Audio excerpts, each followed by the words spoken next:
So it is my great pleasure this evening or this late afternoon, to welcome a few members of Conserve Utah Valley with us this evening. We have two of them in person, and then one of them is going to be joining us from the great state of Colorado, where sadly he is stuck in traffic. But hopefully he'll be able to get to a Zoom link and join us. So we will begin. Actually, I want to say a few words about Conserve Utah Valley. This may be said again, but I think it's worth saying more than once.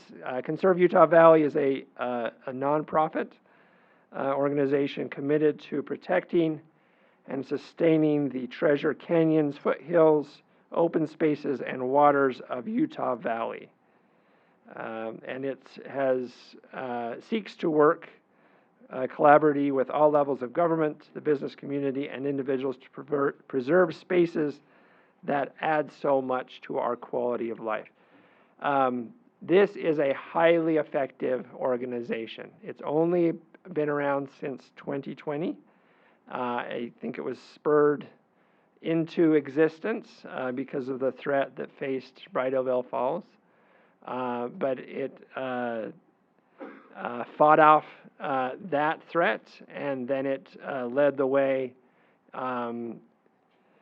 in turning back a threat to Utah Lake as well. And I'm sure more will be said about both of those things and others. I think this group has done a very effective job helping to remind residents of this valley that conservation, environmental conservation, is a conservative value that all of us should embrace. And I think there's a lot of interest, particularly among young people here in this room and beyond. So I would like to briefly introduce, first we'll hear, I don't have much, by the way, to say in introduction, other than to introduce Kay Nilsson, the Executive Director of Conserve Utah Valley. And then we will hear from Terry Harmon. And I don't have the email pulled up. I just see Director. Director of what? Public Outreach. Okay, that's what I was forgetting. Director of Public Outreach. And then, hopefully, Derek Wilson, who is the Director of Policy, a BYU graduate, and now a master's degree student at the University of Colorado Boulder, will be joining us via Zoom. So, Terry? Kay, and then Terry, and then hopefully Derek. And thank you again for being with us, and let's give these two and hopefully Derek a round of applause.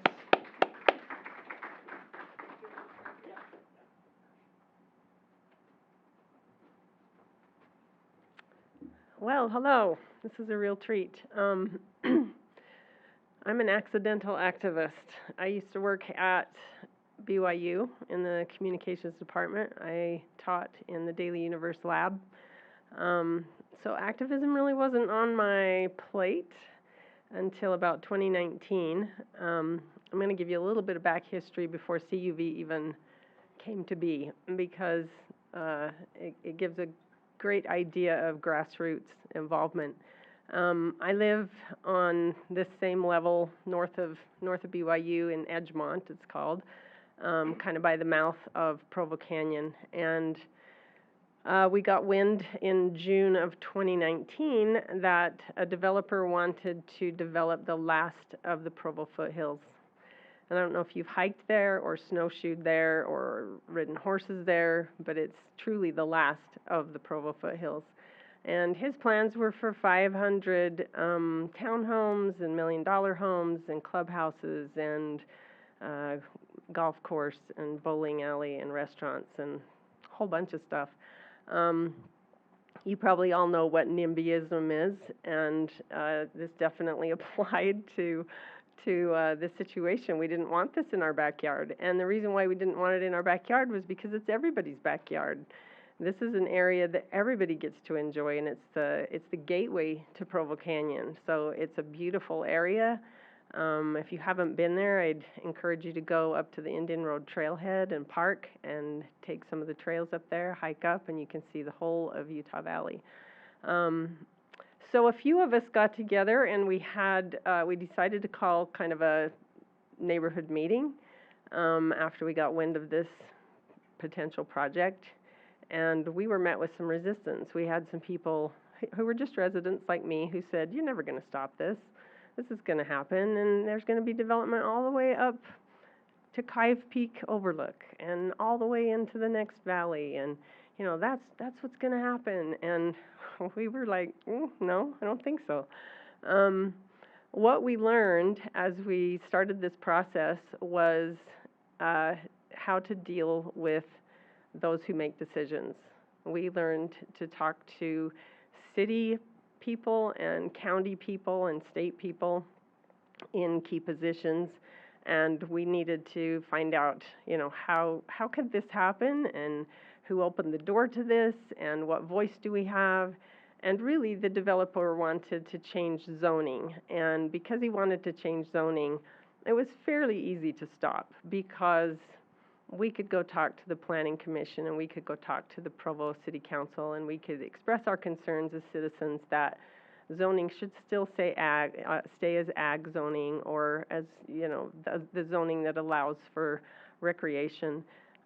So we, over the course of probably a year, maybe a year and a half, went and spoke in front of the Provo City Council, went and listened to the Planning Commission, got a few hate letters in the mail about, you live up there already, why won't you let more development happen? And, yeah, we live there, we have homes there, and there's the homes higher than mine, but again, the last of the foothills, and when you pave things over, they don't come back. They're gone. So we had the ear of the Mayor Kafusi, and we had the ear of a wonderful city council. We sat down with county commissioners, and we really started to understand how to guide the conversations about something like this. And eventually, this whole plan just died out, which was awesome. It's not to say that the developer's not still lurking and wanting to do some things, but he's really been the ability to do it isn't there with the fact that the zoning didn't change, and so he couldn't do this massive project that he wanted to do. That leads up to about December of maybe November of 2021. We had this little group. It wasn't called Conserve Utah Valley, but we were kind of working on things in Northeast Provo just to keep an eye on things. And then we got wind of Bridalveil Falls and how someone wanted to purchase it, and a developer, and privatize it and make it so that people couldn't go there except for maybe a month during the year when he'd charge $10 a person to ride a tram up to a rehabilitation center, which is what he wanted to put at the top of the falls with a helicopter pad. There was a county commissioner who was basically talking behind closed doors with this developer, and there was another county commissioner who got wind of that and started pushing back. And ultimately, the one county commissioner that didn't like this idea, he worked with, there's a group called Utah Open Lands, Wendy Fisher, and he worked with her, and she wrote a conservation easement package for the Bridalveil Falls area. And this was during COVID, and I think it was in about I can't remember, December of 2021, one last meeting for an outgoing commissioner where the three commissioners had the opportunity to make a vote on this. And it was during COVID, and it was a 5.5-hour long meeting. And probably 99% of the people who got up and spoke to the commission were against it. And a couple people got up and they spoke and they were for it. And to their credit, the county commissioners voted to put it in a conservation easement, and that was a huge win. And I won't say that's all, our doing. There were other people, other pockets of people who were interested in, not having this happen. There was a BYU student named Adam Johnson who he did a petition and got 10,000 names on this petition. So stuff like that is really credible and makes an impact when you're trying to be a voice against something or for something. So after that, our little group, we formed with some other little pockets of people around town who had like-minded ideas, and we decided to call ourselves Conserve Utah Valley, and our goal was to save land and water forever. Just as simple as that, save land and water forever. And that means land in Provo, land in Utah County, the waters that flow through Utah County, Utah Lake, Provo River, and other rivers. And then all of a sudden some strange idea popped up about some company that wanted to dredge Utah Lake and build islands and put 500,000 people in the middle of the lake with a whole bunch of roads. And if you, my husband's a biologist, and I haven't ever really considered myself an environmentalist so much, except the last few years. When you think of the damage that would be caused, the roads going over this lake, and in the winter, the salt that gets put on roads that are icy, and the salt that would go into the lake, and the damage that would cause, and just, covering wetlands and just all kinds of problems. I think you've heard of Ben Abbott. Ben Abbott is a BYU professor who basically spoke out against this company, Lake Restoration Solutions, who then sued him for $3 million. And our group worked with other groups. We had Utah Lake Summits out at UVU, several of them. We learned, Derek, who's our policy person, who hopefully will be able to join us, he worked with us to talk to legislators. We talked to Kevin Stratton, who was a House rep at the time, and we just had to learn the ins and outs. We had to learn really fast how to take care of these, this issue that was coming up, and why was it coming up? What happened to open the door to this? Long story short, that project also died. Lake Restoration Solutions filed for bankruptcy, I think a year ago, maybe. So that was a wonderful success story as well. That was a huge coalition. That was not just Conserve Utah Valley. We actually had a group that formed called the Utah Lake Coalition. I can't remember the whole group's name. Conservation Coalition. And so there were even people in Salt Lake City that were a part of that were helping us guide the conversations, talk to legislators. We were always up at the Capitol. We had a rally at the Capitol with 300 or 400 people. It's pretty incredible what you can do when something's meaningful to you. If you think that you're just a quiet voice in a crowd, and you're not, you think you have to yell really loud to be heard, it really isn't that difficult. If you're passionate about it, then something's going to happen, and you can stick with it and find your niche in it. So Conserve Utah Valley exists. We are a bunch of volunteers. We have 3 paid interns. We have a meeting every Friday morning at 7 a.m. It's the only time we can get together because everybody has jobs and lives. Sometimes things don't happen as quickly as we want them to because we have jobs and lives. But I love this quote by Margaret Mead. She says, "Never doubt that a small group of thoughtful, committed individuals can change the world. In fact, it's the only thing that ever has." And there's some debate on whether that's attributed to her or not, but I'm just going to attribute it to her anyway. But I don't know where you are in your lives, but I feel like I would never have given this talk 10 years ago. I had other things I was passionate about, and I still am. Like, don't look at your phones when you drive. That's a passion of mine. But for environmentalism, there's just, this earth is special, and we are called to be good stewards of the earth, and it's not that hard, and it's not, it's so rewarding when you get involved and you can make a difference. Thanks.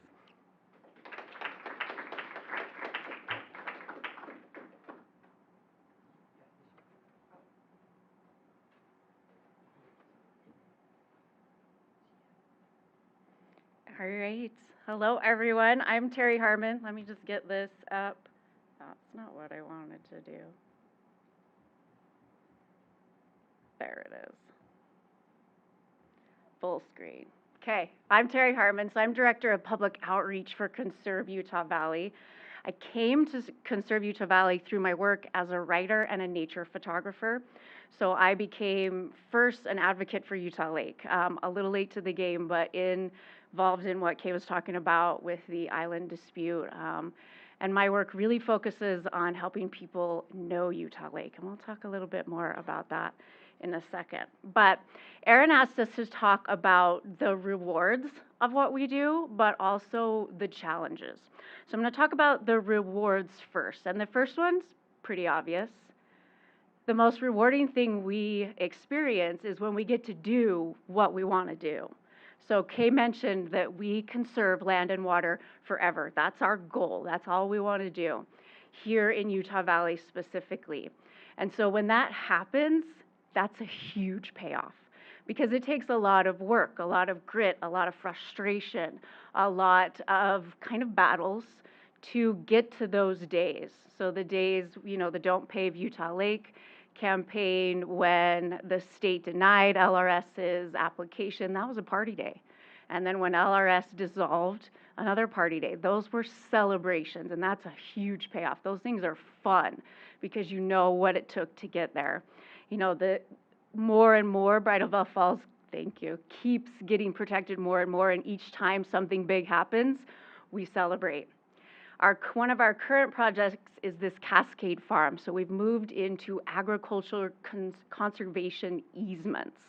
And they're complicated, they're tricky, but they're super important. We've lost a ton of valuable, very fertile farmland in this valley to development. So what's remaining, we want to help farmers preserve. So we're in the thick, we just started Cascade Farm. And so we're in the work right now.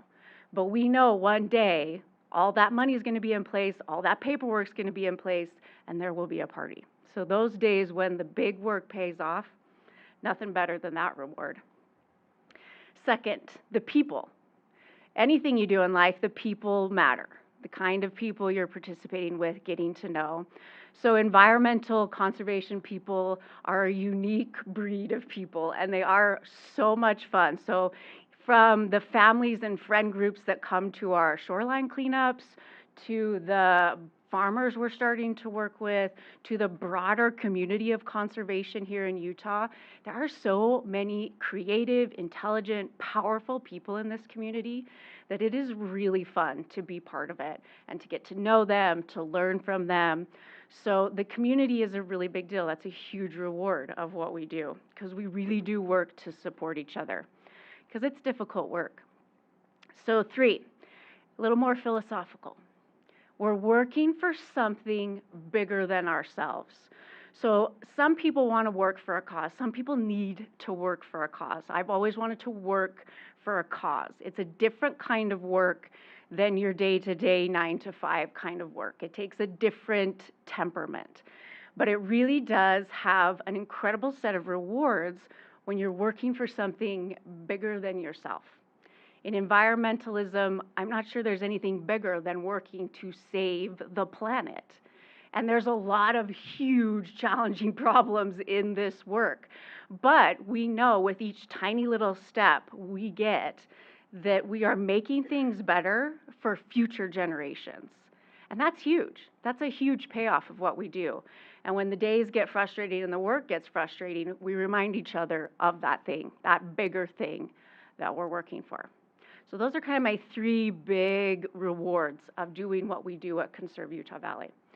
So next, let's talk about the challenges. But before I list them, turn on your brains I know you just wanted to sit here. I would always just want to sit here. But what do you think are some of the challenges of what we do?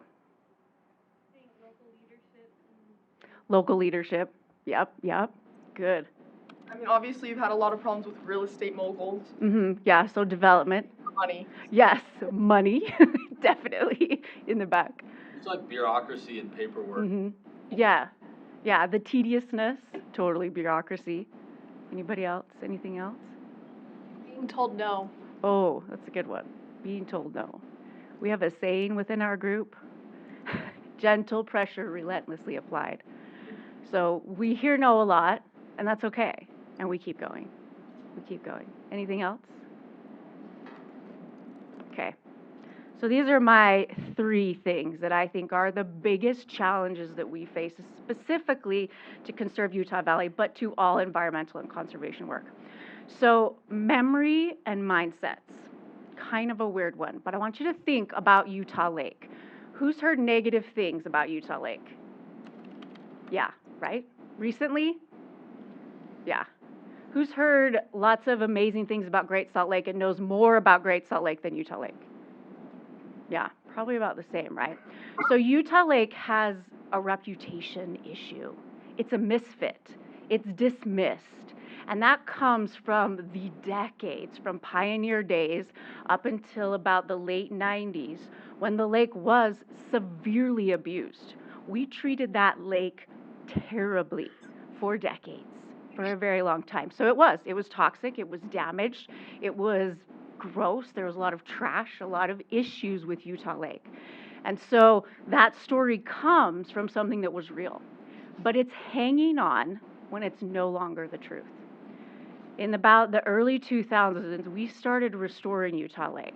So decades of work have been done, hundreds of restoration projects have been done, and Utah Lake is now incredibly clean. It usually tests as one of the most clean reservoirs in the state regularly. We've saved a native fish from extinction. The ecosystem is thriving. We've restored wetlands and uplands and marshlands. Like, it is amazing, but no one knows that. Isn't that weird? So our collective memory is severely lagging behind. And so when we're trying to save Utah Lake or protect Utah Lake, we're always fighting against a collective memory, a memory that basically the whole state has. And so we're trying very carefully with education and different things to shift the narrative. That's a huge challenge. It takes a lot of work, and it will take us a long time. Mindsets also come into play. So think of the mindset around water in the West. Is there a good mindset around water in the West? No. So we treat water in the West as if we live in the East, back East in the Americas, where there's tons of rain. It rains all the time, and there's tons of rivers flowing all the time. That's not how our water works in the West. But the mindset is very deeply rooted. Changing people's minds is one of the most difficult things we can do. You can throw science at people all day long. If you're a scientist, I'm sorry, but listen carefully. Science facts are vital to what we do, but they have to come at the right time, because throwing numbers and facts at people do not change their mind. What changes someone's mind? What do you think? What would change your mind about something? Experiences with it. Yeah, good. An experience, an emotional, embodied connection. And so what we do at Conserve Utah Valley a lot is get people to Utah Lake, get people to Bridalveil Falls, get them to the Provo foothills, so that they're there with their body and their emotions and they have a connection. So that's hard. That's a hard thing to do, especially with people who don't even care in the first place. How do you get those people there? So that's a big challenge. Memory and mindsets, the psychology is one of the most difficult things we do. Kay mentioned this, working with lawmakers, working with policymakers, educating them, building relationships with them. This is something Conserve Utah Valley is very good at, building relationships. Kay is an excellent relationship builder. You are very good at it. So going to the city, the county, the state, we haven't really broached federal, but I'm sure we'll get there one day, where we have to build a relationship with these people. Because conservation, most likely in almost every situation, is going to require policy or law or funding or management, and that comes from government. So hopefully Derek gets on, he can talk a lot more in detail about what we do with this. But this is a huge challenge, and it always will. This will never go away because we will always have to work with the government and the people in power to affect change. So understanding how law works, how cities, how counties, how our legislature at the state works, that's vital to what we do. We cannot change things without that component. Third, this work can be a little bit frantic, just like the Utah Lake carp at spawning season. It's challenging, it's hard, and it's frustrating. And time and money, I mean, that's a challenge in everything we do, right? But that's big in conservation as well. Like Kay mentioned, we're volunteers. We all have full-time jobs and families and other projects we're working on. So finding the time can become really challenging. It can become very difficult. But that's okay, right? That's life. Let me tell you a secret to life. Everything takes longer than you think it will. Everything. Even getting a text back from someone on your team takes longer. Getting policy through the legislature takes longer than you think it should. So everything takes longer. So learning patience, huge in what we do. Just acknowledging that that's going to happen, that helps a lot. It'll always still be a challenge. Money. We're a nonprofit, but you can't do anything without money. From a couple $100s to print some stickers. We have stickers for everyone. Yes, for your water bottles, right? Yes. And then to trying to find millions of dollars to save a farm. That's our challenge right now. That takes fundraising. That takes knowing how to do fundraising. And that's something we're still very much learning at Conserve Utah Valley. So time and money are, again, always, those are permanent challenges. Those will always be a thing. So if you know you're entering this kind of field, learning patience, learning how to manage your expectations of time, how to manipulate your time, and then learning how to source money is vital to what we do. So, did we get Derek on? Okay, then it's Derek's turn. Oh. He's almost there.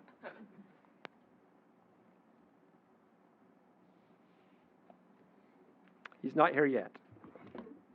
So why don't we do some Q&A with the two of you, and if you'd like to come front and center. I have to watch my phone because I have to see if he's, or you're going to watch, right? I'll watch for him. As soon as he signs on, I'll admit him. So yeah. So yeah, invite the students and others to ask questions. I have a question. So I've always been curious about kind of like the percentages of where water does come from. I understand like the big issue in Salt Lake and here is water conservation, and I'm aware that a lot of my friends who ride bikes with me on the weekends love to get their water from the mountain sources along the Provo River Trail. How much of the water is sourced to homes and other local entities from that versus the lakes? So Utah Lake is used as a reservoir, it's a storage reservoir, but we're not pulling drinking water from it. We are pulling some agricultural water from Utah Lake. Our drinking water comes from the mountain rivers. So the Wasatch Front Mountain Rivers, American Fork, Provo, Spanish Fork, Hobble Creek, that's where our drinking water has come from. That's where it comes from. So that answered it up. I don't know percentages. Ben Abbott would have to be here to throw percentages. About 15%. Yeah. Okay, good. Yeah, numbers don't stick in my head. And Provo's kind of a unique area because Provo has watershed up South Fork Canyon. There's 11 properties that owns, and so there's a lot of springs that feed. That's why the water in Provo is so good. I hope you're not drinking bottled water in Provo because it's amazing water. But it doesn't go to other towns. It's our springs. So when I've talked to city people, they're not too worried about our levels in Provo. We've never been restricted. but other towns where water comes in for them, there's, it might play out differently. Yeah. In Saratoga Springs, where I live, we have well water too, so that's groundwater. All right. Well, that was a good warm-up for the Q&A. We'll come back to it in a moment, and we're very happy that Derek is with us. As I mentioned, he's a graduate of BYU, now at the University of Colorado in a master's program, and the director of policy for Conserve Utah Valley. So, Derek, if you want to start, and we'll see if this audio is working.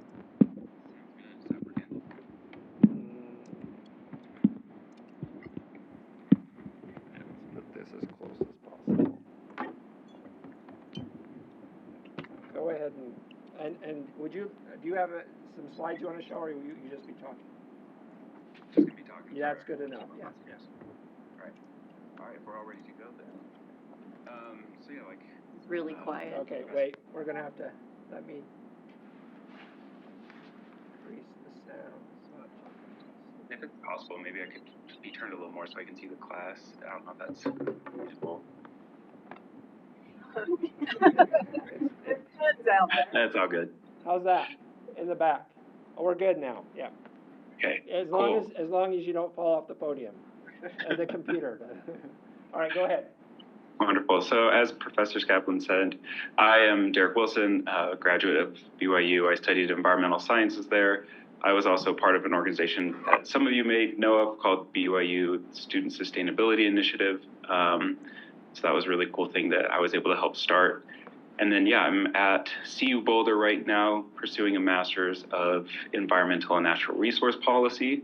So that's what I'm doing right now. And I've been with Conserve Utah Valley since the start of the organization. I helped the original founders kind of pull together with the Bridal Veil Falls situation. I don't know if that was talked about or not.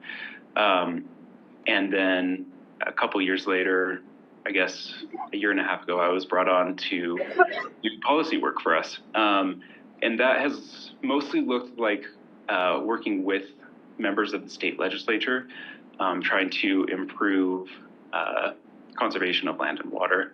Most significantly, in the 2023 session, I was able to work with a couple of other members of our team as well. And we worked with Representative Stratton. I think he's out of Orem. And we worked to help get a bill that would create a resource management plan for Provo Canyon that would direct all of the recreation and future planning up that canyon. And that was a big thing that we were really excited about because obviously, I guess technically Provo Canyon isn't in Utah Valley, but it is definitely within the area we're interested in, and it's where many residents of Utah Valley go to recreate. When I lived there, I was up Provo Canyon all the time.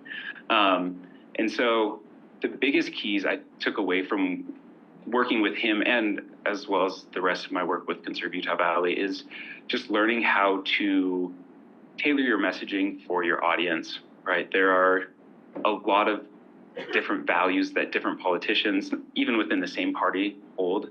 And if you can speak to the values that individual holds, you can just be a much more effective advocate for change. For example, I spoke a lot about risks to recreation and to the resources of Provo Canyon, like forests and forest fire. And that was something that hadn't been considered before in the original draft of the bill. And so when you start talking about in that, risks and protection, instead of talking about maybe preservation, I was, talking about risks and what we need to plan for. And that was able to open a door into improving the language of the bill and creating a better outcome. And then I've also done a lot of other work. When I was at BYU, I was really engaged with federal policy. I was volunteering with a group called Citizens Climate Lobby as well. And that is a whole other beast from state level. And there's a reason I don't do much federal engagement anymore. So I really recommend if you want to get involved with politics, policy, legislation. The state and local level is really a fun place to be. You get to talk with the people that you're working with face to face most of the time. You can, in Utah at least, you can get their cell phone number from the website and call them, which is pretty cool, and have one-on-one conversations. But the biggest thing is if you show up prepared, well-researched, your voice is just going to be listened to more, even if it is maybe not directly in line with the person you're talking to's political views. And yeah, I think that's, since I'm late, I'll leave it there and then be open for questions as well. All right.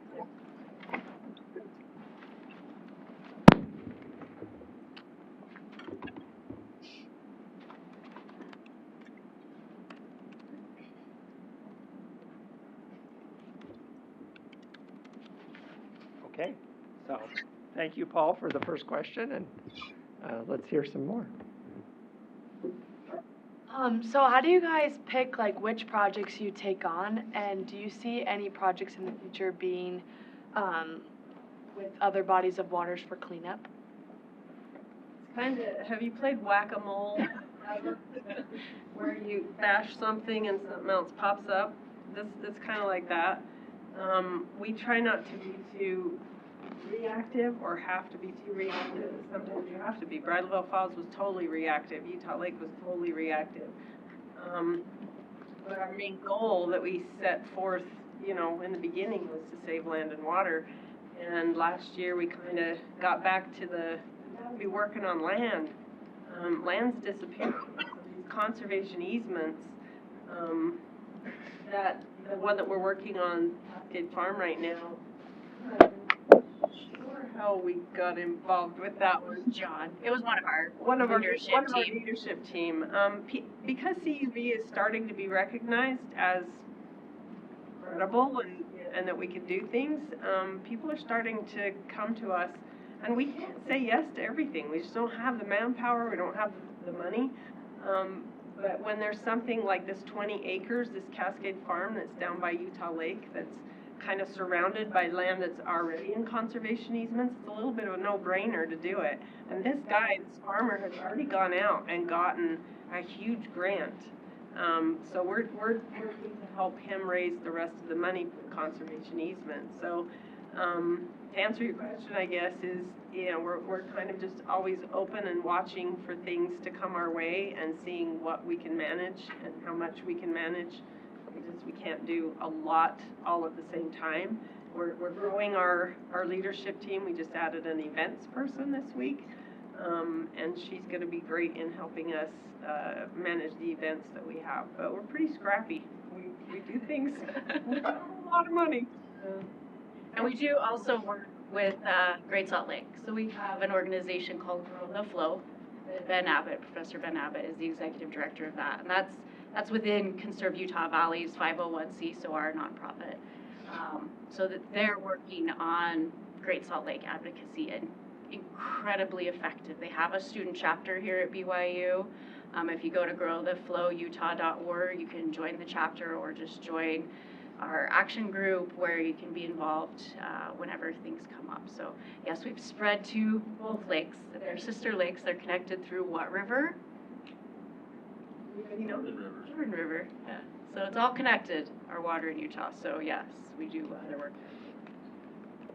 Do you have another question? Yeah. Have you considered any proposals for like agri development or any other farm splits that could incentivize profits for conservation?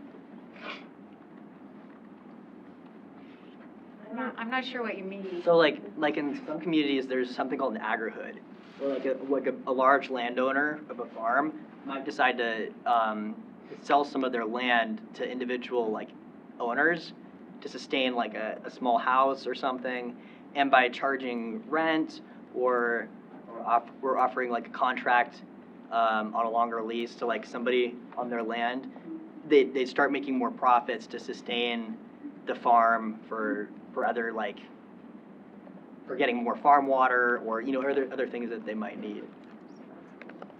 Yeah, I haven't heard of that, and if anybody has, it's John Mannion who works with, a lot of the conservation easement things, so it sounds like it would kind of go along with that. Agri-hood, is that what you call it? Yeah, I guess agri-hood is more traditionally known for its its benefits for increasing housing options in communities, especially where like at least I know Florida like has like a lot of huge landowners of land, and you know there are a lot of people that live more rural areas and in more rural communities especially. It's popular to try to subdivide in that way and give people opportunities to buy extra land units. That kind of gives more profitability to people that like, especially owners that are struggling to get resources.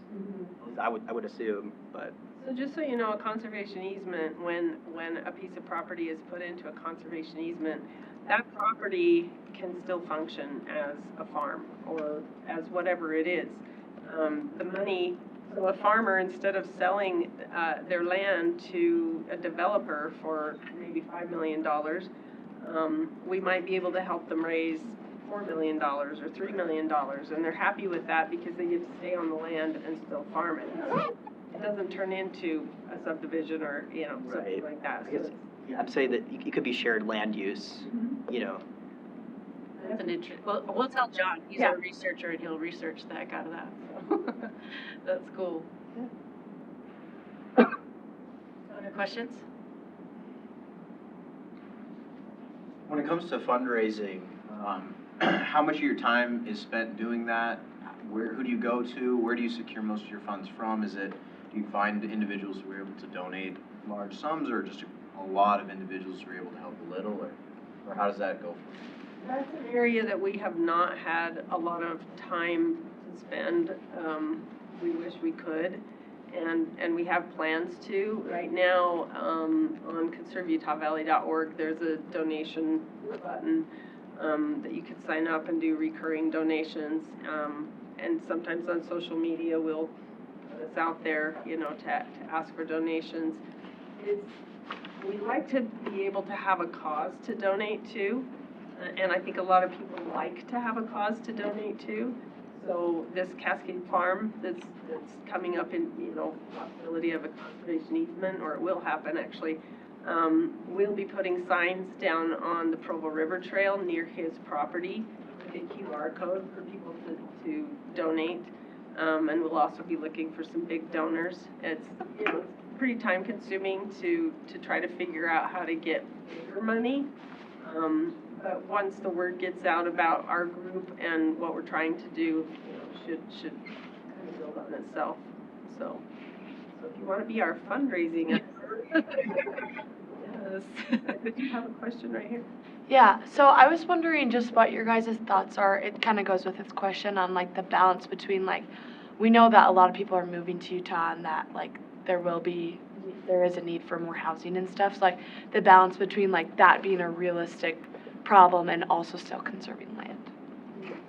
Well, we've always said we're not against development. My children, two of them one lives in Salt Lake, one's here in Orem. And lots of people who grow up here end up want to stay here because it's such an amazing place. You have the desert, and you have the mountains, and you have lakes, and it's a wonderful place. So we're not against development, but we are guiding conversations so that development happens in the right places with the right infrastructure. It's like this big development that was going to take place in the northeast foothills. There wasn't any infrastructure for that. They would have had to change roads and you know, sewer lines and power, and it was a huge undertaking that would have really debilitated the last wild area, you know, up there. So when I talk about guiding conversations, we have several people on the Provo City Council who are wonderfully conservation minded, who listen to the ideas of different ideas rather than building big structures in areas that don't make sense. But you know, the downtown areas where there's already transportation, there's already keys to the freeway and the infrastructure's already there. So it's a difficult thing because people keep saying, you know, we want to have a place to live too. So, trying to figure it all out. You have a question? Do you guys do much like applying for grants and stuff like that from the government? We do, and that's another John thing. He's a superhero. Yeah, we just applied for a small grant, but it's for signage at the north shore of Utah Lake. There's a restoration area there that Forestry, Fire, and State Lands has been working on for over a decade, and most people have no idea that that land is cared for and has been very meticulously restored. So we're designing signs for that area, and that was from grant money. So we've started small, but yeah, we want to do more and more of that. It's complicated. Grants are tricky, so we're learning. Yeah. Do you have any advice for like communicating with people who have like different views, different interests across like political lines and social lines? Yeah, I think Derek kind of touched on that. There's always common ground. There's always something you can talk about that you will both care about or that both groups will care about. And sometimes it becomes the thing you're discussing. Like everybody cares the condition of where they live. That's a universal thing. We all want to live somewhere that's healthy and beautiful and safe. So there's always that ability to find the common ground and keep things kind and empathetic. Like that's a big, big deal. Because we try very hard at Conserve Utah Valley not to be confrontational. That shuts down things faster than anything else. And some groups are that way and it's effective. Who knows who SUA is? Southern Utah Wilderness Alliance. That works for them. We decided early on that that's not how we want to move within this space. So we're always trying to find the common ground and working with people from where they are. That's the psychology part of it that I was talking about a little bit earlier. Because you really do, like Derek said, have to find what's important to the person you're talking about and draw a line. Like with farmers, they don't necessarily love conservationists or environmentalists, but they do love their land. So we draw that line and talk to them about that. I wanted to give Derek an opportunity to answer any of these questions that have come up. Have you been able to hear okay? I couldn't hear that last one. Oh, okay. I couldn't get that one. What was the question? It's just like how do you How do you communicate? Yeah, actually, you spoke about this. How do you communicate with people who don't see differently with you? How do you bridge that gap? Yeah, I think Terry answered that. Okay. Yeah. I just said I think Terry answered that great. I don't have anything to add. So, but if there's somebody else that has a question that's a little more policy related or even anything. Yeah.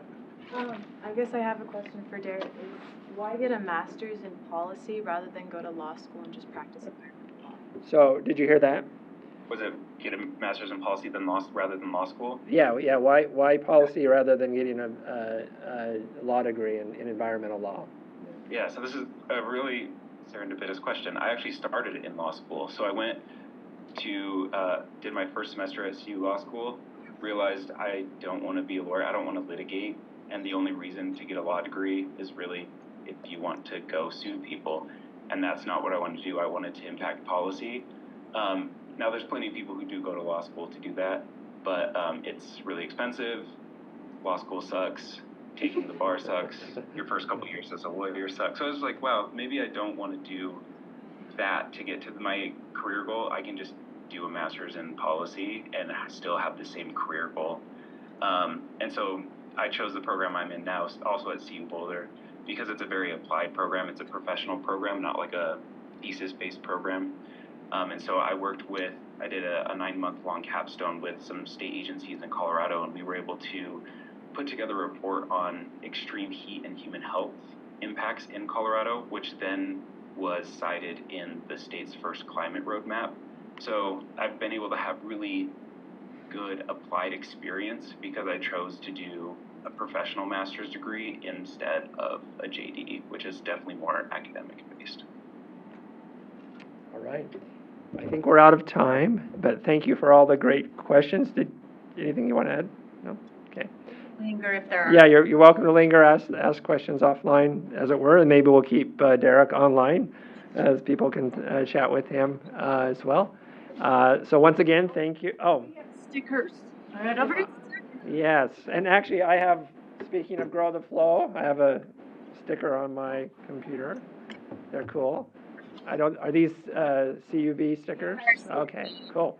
Thank you for being here, and thank you to Kay and Terry and to Derek.